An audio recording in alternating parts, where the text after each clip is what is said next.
रोजाना खबर रखे सब पे नजर। लाइक कीजिए, शेयर कीजिए और सब्सक्राइब कीजिए हमारे चैनल को। नमस्कार, इस बड़ी खबर के प्रायोजक हैं फ्रेंड्स ट्रेवल्स। सभी प्रकार के कारों के लिए संपर्क करें। विदेश में यात्रा करनी हो या देश में, फ्रेंड्स ट्रेवल्स के लिए संपर्क करें और आज ही मिलें। Shri Balaji telecom mobile world Lal Kurti, सबसे सस्ता मोबाइल फोन का वादा, साथ में कई गिफ्ट्स और एक desi AC free. Arvind Deep Rastogi, senior insurance expert, health insurance, life insurance और जनरल इंश्योरेंस के लिए आज ही संपर्क करें। 40 साल का लंबा अनुभव। 100% organic cow milk, Rajsar organic cow milk. आज ही संपर्क करें। अपने और अपने परिवार को हेल्दी रखें। भरपूर मात्रा में कैल्शियम, मिनरल्स और vitamin. Organic cow milk. Kharbanda restaurant, H block, Shastri Nagar, Meerut. सबसे बेहतरीन, सबसे बढ़िया। आज ही बेहतरीन खाने का आनंद उठाएं और मात्र 199 में 1 बजे से लेकर शाम के 5 बजे तक अनलिमिटेड फूड का आनंद उठाएं। जल्दी आएं खरबंदा रेस्टोरेंट। नमस्कार, रोजाना खबर में आप सभी का हार्दिक स्वागत है। मैं हूं विभूति कुमार। लगातार जिस तरीके से वाद विवाद प्रतिवाद तीनों के होने के बाद आखिरकार समझौते की एक पटकथा लिखी गई, लेकिन समझौते की पटकथा के बाद जिस तरीके से लगातार अभी भी अंदरूनी तौर पर विवाद जन्म ले रहा है, उससे साफ है कि सेक्टर 3 शास्त्री नगर का शिव मंदिर का विवाद अभी थमा नहीं है। सवाल यह है कि जिस तरीके से शिव मंदिर सेक्टर 3 शास्त्री नगर में प्राचीन शिव मंदिर के सामने कोई वकील साहब रहते हैं, जो पेड़ मंदिर के सामने जो लगे पेड़ को उन्होंने कटवा दिया। विवाद इतना बढ़ा कि कई दिनों तक विवाद चलता रहा। फिर मंत्री सोमेंद्र तोमर के हस्तक्षेप के बाद नौचंदी थाने में कुछ मुअज्जिज लोगों के बीच में समझौता भी हुआ और पाठक, एडवोकेट पाठक ने, जो सामने मंदिर के सामने रहते हैं, उन्होंने माफ़ीनामा भी लिखा। लेकिन सवाल है कि आखिर हरे भरे पेड़ों को काटने की ज़रूरत क्या है। मैं खुद भी संस्था चलाता हूं और लगातार पौधे को लगाते हैं, कई करोड़ पौधे लगाते हैं और प्रधानमंत्री मोदी ने माँ के नाम भी पौधे लगाने की बात कही है, क्योंकि अगर सृष्टि बची रहेगी तभी आप बचे रहेंगे। फिर भी पता नहीं क्यों पर्यावरण के दुश्मन, पेड़ पौधों के दुश्मन अपने सेल्फ महत्वाकांक्षा की वजह से हरे भरे पौधों को, पेड़ों को कटवा देते हैं। विवाद यहीं से जन्मा तो इसकी पटकथा की कहानी यहीं से लिखी गई। सवाल यह है कि आखिर इतने विभत्स विचार आते क्यों हैं। हमारे सामने, हमारे साथ शिव मंदिर सेक्टर 3 शास्त्री नगर के पुजारी जी पंडित कमल नयन जी हैं। इनसे जानने की कोशिश करते हैं कि पूरी कहानी क्या है, पूरा मामला क्या है और कब से ये विवाद जन्म लिया और बाद में क्या हुआ। नमस्कार पंडित जी, कैसे हैं आप? ठीक है। कब की घटना है और कैसे ये सारा मामला होता चला गया, अपना परिचय दे दीजिए पहले। एक तारीख की रात और 2 तारीख की सुबह 12:40 पे इन्होंने किसी बाहरी व्यक्ति को बुला करके उसे इस पेड़ कटवाए और अपने घर से धारदार हथियार दिया। अच्छा। उस हथियार से कटवाए, क्योंकि हमारे जो कैमरे लगे हुए हैं उस कैमरे पे आया। और उसके बाद उसने फ़ोन भी किया इन्हें जाते समय, जब उसने काट दिए पौधे तो फ़ोन भी किया।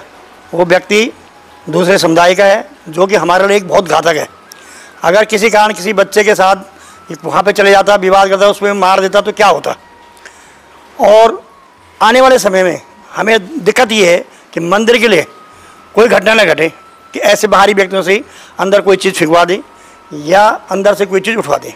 बिल्कुल, जिस तरीके से बता दूं कि प्रधानमंत्री मोदी योगी भी जुलाई के महीने में पौधारोपण अभियान की महाशुरुआत करते हैं। कई करोड़ पौधे लगाए जाते हैं, कई करोड़ का बजट भी होता है। सवाल यह है कि शास्त्री नगर इलाका पॉश इलाका है, सेक्टर 3 में जो पौधे पेड़ लगे हैं, क्योंकि यहाँ पीपल के भी पेड़ होंगे, कुछ बरगद मंदिर के हिसाब से पौधे लगे होंगे, और उनको बार बार कटवाने की जो विभत्स काम किया गया वाकई, और कटवाने वाले भी हिंदू हैं। लेकिन सवाल है कि आखिर वो गलत मानसिकता के व्यक्ति आखिर इस तरह से बार बार हरकत क्यों करते हैं। कौन कौन से पेड़ थे पंडित जी? मैंने लगा रखा था, गुड़हल का पेड़ है, जो फूल चाहिए, गुड़हल के फूल देवी माँ भगवती पे जो है नवरात्रि में चढ़ते हैं हमने, और वैसे भी हर रोज भी चढ़ सकते हैं। गुड़हल का पौधा लगा रखा है और कदम का पौधा है, जो सारे कार्तिक मास में पूजनीय होता है। उसके बाद बड़ का पेड़ है, बड़ के हाँ, जो हमारे ज्येष्ठ मास में जो कृष्ण पक्ष में अमावस्या आती है उसे कहते हैं बड़ अमावस। उस दिन सबसे ज़्यादा हमें बड़ की पौधे की जरूरत है। हमारी जो पब्लिक है उन्हें दिक्कत होती थी मैं जगह जगह से बढ़ के टहनियाँ लाता तब लगाता, लेकिन हमने कहा अगर ओरिजिनल हमारा बढ़ के पेड़ हो जाए तो उसकी ज़्यादा पूजा हो जाए, उससे ज़्यादा व्यक्ति को फ़ायदा मिले। सभी क्षेत्रवासियों के लिए हमने ये काम किया था। उसके बाद मैंने जो है उसमें बेल का पौधा लगाया, सारे शंकर जी पे सबसे ज़्यादा बेल की पत्ती चढ़ती है। उसके बाद हमने जो है एक आम का पौधा भी लगाया। आम इसलिए लगाया कि हर व्यक्ति के यहाँ कोई भी शुभ कार्य होगा सबसे पहले वो आम की टहनी लगाता है, आम के पत्तों को लगाता है, उसका पेड़ लगाया। और पेड़ तो बहुत बड़े हो गए होंगे, पेड़ बड़े बड़े हो गए थे। तो रात को काटते समय आवाज़ आई होगी कुछ? आवाज़ हम लोग काट दिए लगभग जो हमारा कदम का पेड़ है वो आधा काट रखा है, उसकी जरा से बची हुई है, बाकी बड़ का पूरा काट दिए, ख़त्म हो गया, आम का ख़त्म हो गया और बेल का बिल्कुल ख़त्म हो गया। ये तो इसमें क्राइम भी है, क्योंकि फॉरेस्ट डिपार्टमेंट डीएफओ की तरफ से एफआईआर दर्ज करने का भी प्रावधान है, क्योंकि आप हरे भरे पेड़ को नहीं काट सकते सड़क किनारे। और अपनी महत्वाकांक्षा के लिए आप, क्योंकि जिस वकील ने यह पेड़ कटवाया है वो रोड के उस तरफ रहते हैं और मंदिर रोड के इस तरफ है, तो सवाल है इस सामने वाले रोड पे जो फुटपाथ पे पौधे लगे हैं, पेड़ लगे हैं, जो पेड़ बन चुके हैं, उनको कटवाने की जरूरत क्या थी? तो फिर विवाद बढ़ा तो क्या क्या हुआ? यहाँ पे बहुत पब्लिक आई, पब्लिक उन्होंने इनके घर पे जो है धरना दिया। लगभग 500-600 आदमी पर डे, रात को हम जो है 7 बजे से लेकर 1-1 बजे तक यहाँ पे धरना दिया। लेकिन प्रशासन के जो लोग आए उन्होंने हमारी कोई हितकार बात नहीं की।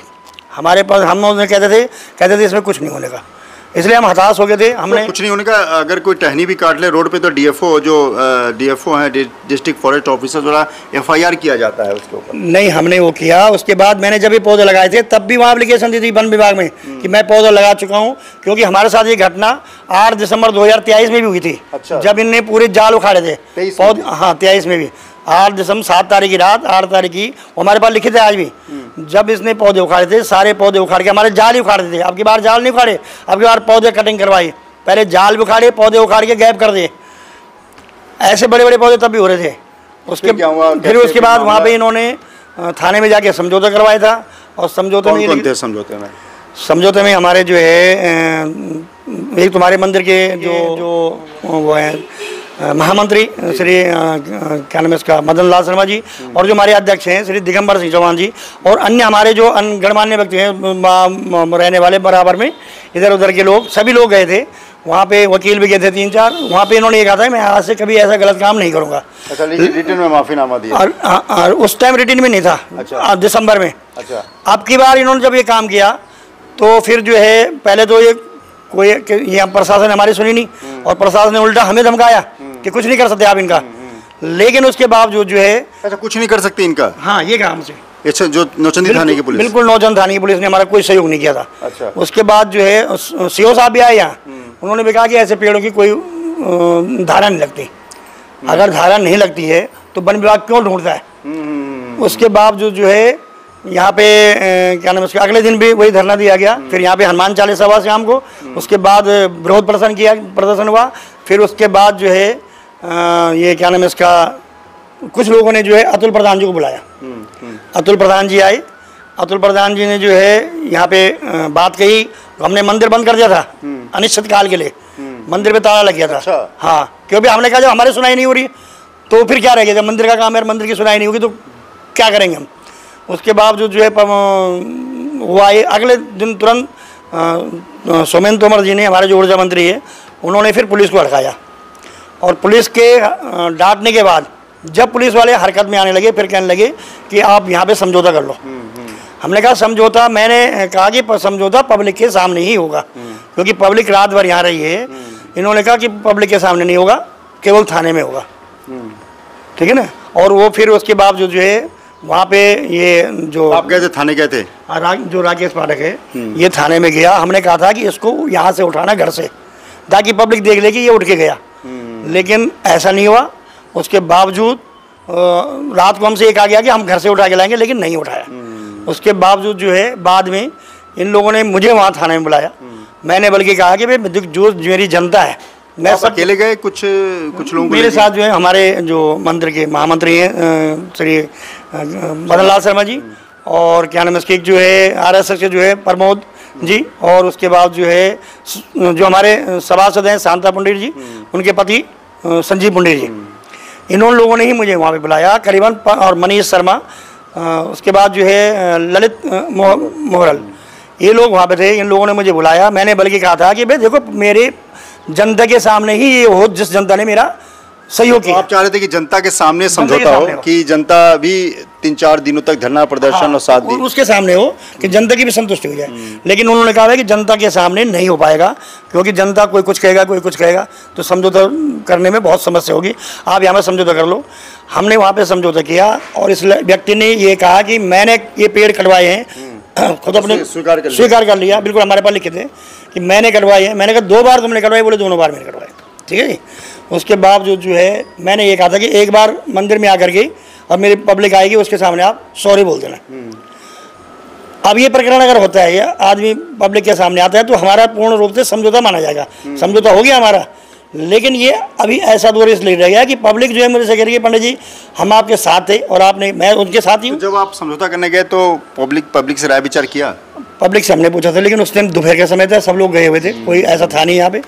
तो अब इन लोगों ने मुझे बुलाया, तो मेरी मजबूरी थी, मुझे जाना था। इन्होंने कहा भाई कल के दिन, पुलिस ने साफ कहा कि कल के दिन इस आदमी पे भीड़ बढ़ा के में कोई चोट पहुंचाएगा तो नाम आपका ही आएगा। नहीं, बात तो पुलिस प्रशासन की भी ठीक है, क्योंकि देखो मुंह में भीड़ में किसी कोई समझौता तो होता नहीं, लेकिन पब्लिक के अंदर रोष है कि पब्लिक के अंदर रोष है। मैं उस सॉरी बोले। हाँ, मैं भी चाहता हूँ कि पब्लिक के सामने सॉरी बोला जाए। जिस लोगों ने यहाँ पे रात काटी, अपनी रात को रही मेरे साथ, मेरा भी कोई ये नहीं कि पर्सनल काम है, ये भगवान का काम है और दूसरे जनता का ही काम है।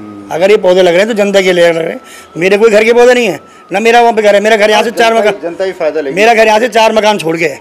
लेकिन मैं ये चाहता हूँ कि इस मंदिर की संपत्ति को कोई छेड़खानी न करे और मंदिर पूरे मोहल्ले में हिंदू लोग रहते हैं, पूरे मोहल्ले में हिंदू तो लोग। ये अलग कैसे मानसिकता का है? इस व्यक्ति का ये विचार था कि मैं यहाँ पे अपनी गाड़ी खड़ी करूँ और ये मेरे सामने जो है मेरा रहे।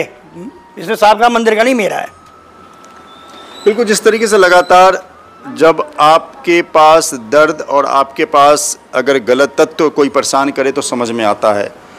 हिंदू धर्म में हिंदू धर्म के ही लोग अगर क्षति पहुंचाएं, मंदिर को क्षति पहुंचाएं, मंदिर के बाहर प्रेमिसेस को, और धार्मिक पौधे, सही बता रहा हूँ, पीपल के, बड़ के, कदम्ब के, ये सब पौधे, गुलहड़ के, ये सब धार्मिक पौधे हैं और हिंदू धर्म में इसकी बड़ी महत्ता है। कहते हैं कि कदम्ब के पेड़ पर भगवान विष्णु का वास होता है। बात है सारे कार्तिक में, और भगवान विष्णु का वास होता है, यानी कि आप समझ सकते हैं कितनी सेंसिटिविटी है, कितनी संवेदनशीलता है कि भगवान विष्णु बड़ के पेड़ पर रहते हैं। आंवला भी लगा रखा है, आंवला का पौधा, आंवला भी है। तो सबको कटवा देना, ये विभत्स मानसिकता, मतलब शब्द नहीं है कि विभत्स मानसिकता का ये परिचायक है। आप दूसरों से उम्मीद करते हैं कि हिंदू धर्म पर, हिंदू संस्कृति पर, मंदिर पर अटैक ना करें, लेकिन जब आपके अंदर ही जयचंद हों, आपके अंदर ही बैठे हुए कुछ ऐसे लोग हों जो मंदिर के प्रेमिसेस को क्षति पहुंचाना चाहते हैं, लोगों की हजारों 500 लोग यहाँ इकट्ठे थे, उन सब की भावनाओं को आहत करना चाहते हैं, तो इसका इलाज क्या है? सोचिए, समझिए। और क्या कहना चाहेंगे चलते चलते? मैं ये कहूँगा कि आज भी मेरी इच्छा है कि पब्लिक के सामने ही ये आदमी माफ़ी मांगे, तभी हमारी संतुष्ट होगी और तभी हमारा फैसला उचित माना जाएगा। बिल्कुल, पब्लिक के सामने पुलिस प्रशासन की भी अपनी मजबूरी होती है, वो नहीं चाहते किसी प्रकार से मूवमेंट में या भीड़ में कोई मात हो, लेकिन ये सभी हिंदू हैं और सभी ये भी हिंदू हैं जो वकील साहब हैं। ऐसे में अगर कुछ मौजूद लोगों के साथ अगर मंदिर में आकर ये पूजा भी कर लेते हैं और सॉरी बोल देते हैं, माफ़ी मांग लेते हैं, तो कोई ऐसी नहीं है कि इनकी कोई इज्जत चली जाएगी। सवाल है कि आप समाज से हैं, आपसे समाज नहीं है। विभूति रस्तोगी, रोजाना खबर सब पे नजर।